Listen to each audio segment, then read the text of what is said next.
Bonjour à tous. Posé depuis quelques minutes sur le tarmac de l'aéroport international de Bakou, capitale de l'Azerbaïdjan, l'avion du pape François vient de gagner son poste de stationnement d'un instant à l'autre. Les portes de l'appareil vont s'ouvrir. Pas de grande cérémonie d'accueil prévue à Bakou. Seul le fonctionnaire du protocole de la présidence d'Azerbaïdjan va monter à bord puisqu'il devrait être accompagné du nonce apostolique. Mais le nonce apostolique, Monseigneur Solchinsi, se trouve déjà à bord de l'avion puisqu'il est également nonce en Géorgie et qu'il accompagne la totalité de ce voyage.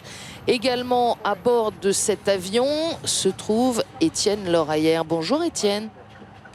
Bonjour Philippine. Vous êtes parti très tôt ce matin de Géorgie avec le pape François et l'ensemble de ceux qui l'accompagnent. Et comme vous le savez, le pape a quitté la Géorgie et ici tout à l'heure. Un peu plus d'une heure de vol, 500 km séparent les deux capitales et l'avion, en arrivant à survoler les bords de la mer Caspienne et un petit bout de cette capitale.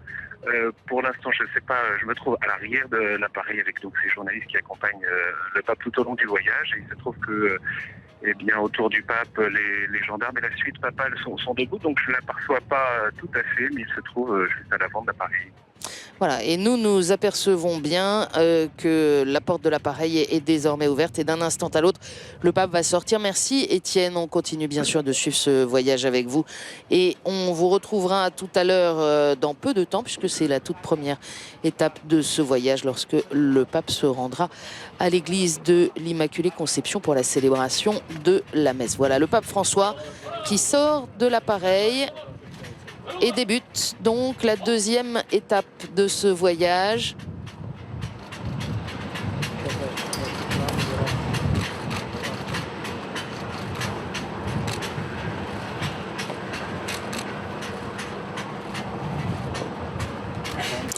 Un voyage bref, mais marathon tout de même avec de nombreuses étapes chaque jour.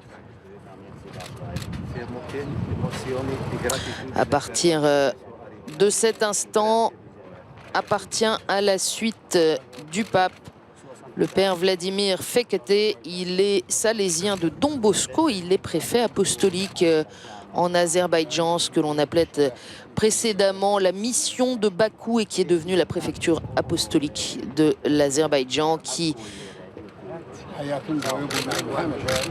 appartient à l'administration apostolique du Caucase pour les latins. Voilà les vœux de bienvenue du vice-premier ministre délégué par les autorités d'Azerbaïdjan pour accueillir François ce matin.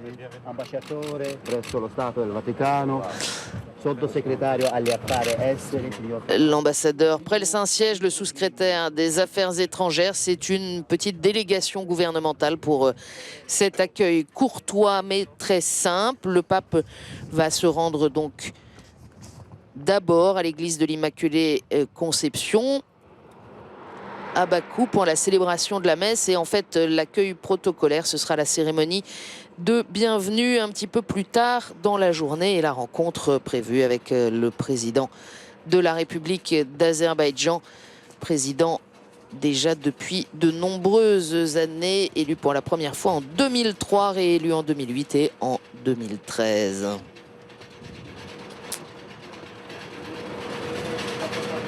Étienne le disait, l'avion du Saint-Père a survolé la mer Caspienne. On se trouve là maintenant en Azerbaïdjan, vraiment à la jonction entre l'Europe et l'Asie. Et dans cette capitale Bakou, qui fut longtemps un lieu de villégiature favori pour les dignitaires de l'URSS.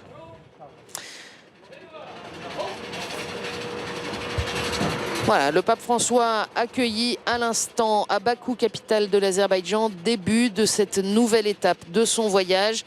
Et nous le retrouvons tout à l'heure, le temps de parcourir la vingtaine de kilomètres nécessaires. Nous le retrouvons donc pour la célébration de la messe à l'église de l'Immaculée, au centre des Salésiens de Don Bosco. Et on vous donne donc rendez-vous à l'heure théorique prévue pour cette messe, donc d'ici une petite heure à peu près, le temps pour le pape aussi de se préparer à la célébrer. À tout à l'heure.